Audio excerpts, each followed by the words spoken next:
June 1944. The shores of Normandy are soaked in blood and fire. The Allies have finally returned to Nazi-occupied Europe, but every step forward is paid for with human lives. In this war of attrition, armored might and air superiority alone are not enough. Victory requires something more than bullets and steel.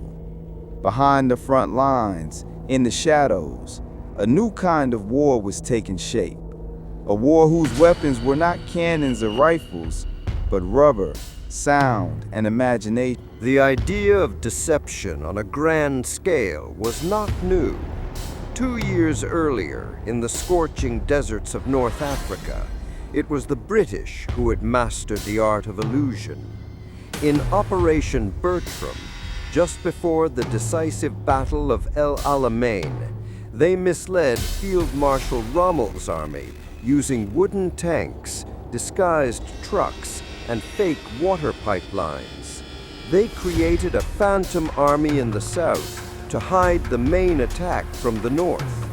This stunning success caught the attention of American commanders, and so the 23rd Headquarters Special Troops was born. But this was no ordinary military unit. To fill its ranks, the U.S. Army issued an unusual call.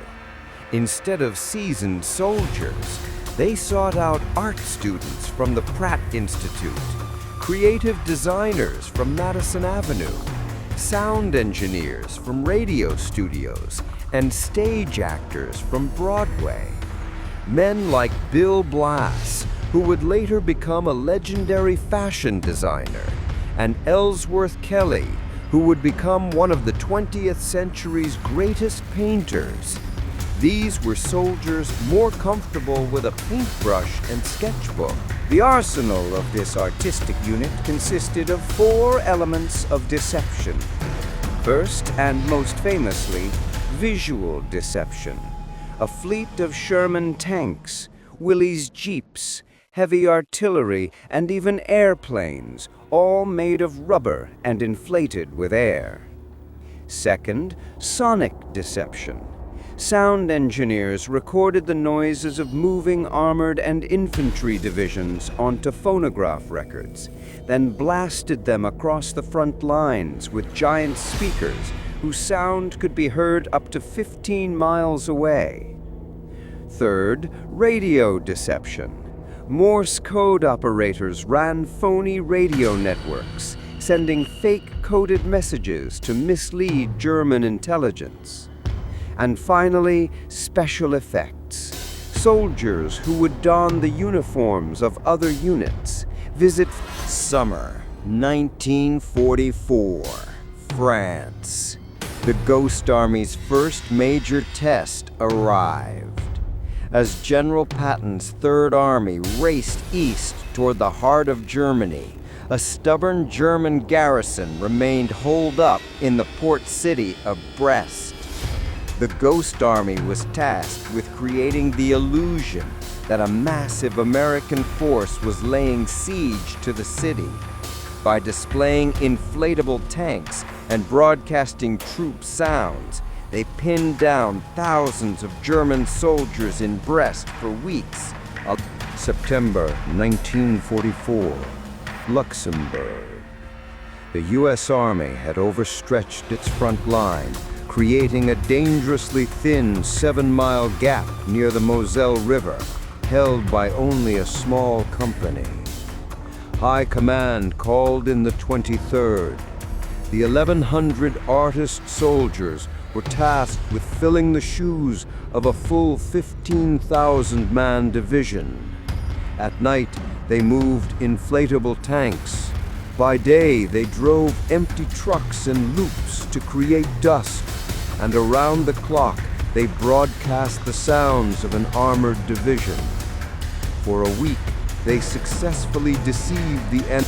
For these soldiers, life was a surreal mix of art and war. They were under constant threat of enemy artillery fire, but during their downtime, instead of cleaning rifles, they set up their easels. They painted the French countryside, the faces of their comrades, and even their own tools of deception. These artworks, more eloquent than any diary, were not just a way to pass the time, but a way to document the strange, secret world they inhabited. Late 1944, the bloody battle of the Hurtgen Forest was raging. The U.S. 9th Infantry Division needed to move secretly, but a sudden silence on the front line would alert the Germans. The Ghost Army was called in. This time, their mission was purely sonic.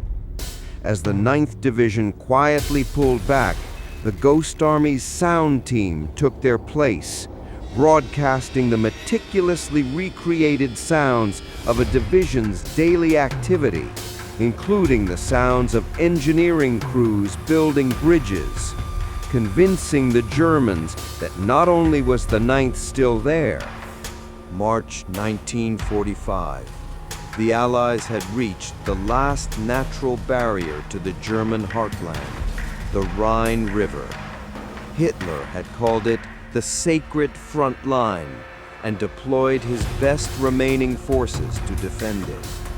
Crossing the Rhine would be a massive and highly dangerous operation, potentially costing thousands of lives. Allied commanders knew that to minimize casualties, they needed one final grand deception. It was called Operation Viersen, and it was the Ghost Army's masterpiece. The mission? To convince the Germans that two full American divisions, the 30th and 79th Infantry, were preparing to cross the Rhine near Dusseldorf, while the real crossing was planned 10 miles away. For 24 hours a day, the 1,100-man unit worked at full strength. Over 600 inflatable tanks and vehicles were deployed in the fields. Fake division patches were sewn onto every uniform.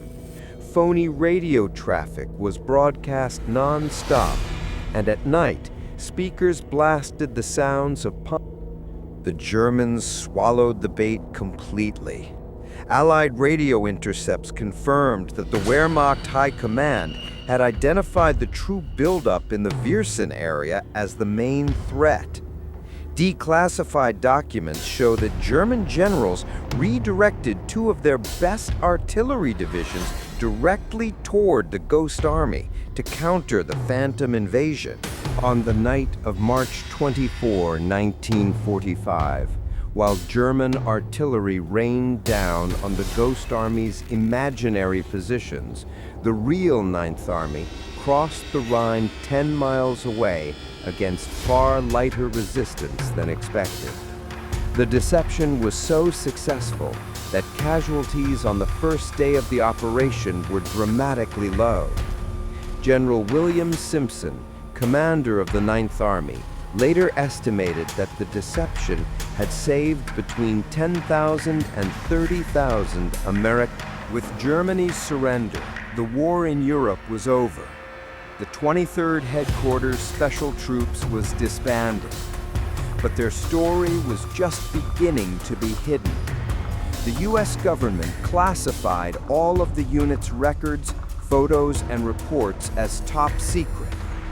The soldiers were ordered never to speak of what they had done, not even to their families. They went home, became artists, designers, and architects, and kept their secret for over 50. In the 1990s, as documents were finally declassified, the incredible story of the Ghost Army slowly came to light. Historians and filmmakers found these unsung heroes. Finally, after years of effort, their sacrifice was recognized. In 2022, the U.S. Congress awarded the unit its highest civilian honor, the Congressional Gold Medal, a belated honor for the creative soldiers who, with their intelligence and artistry, proved that sometimes an illusion can be more powerful than a division, and that a beautiful lie can save thousands of lives.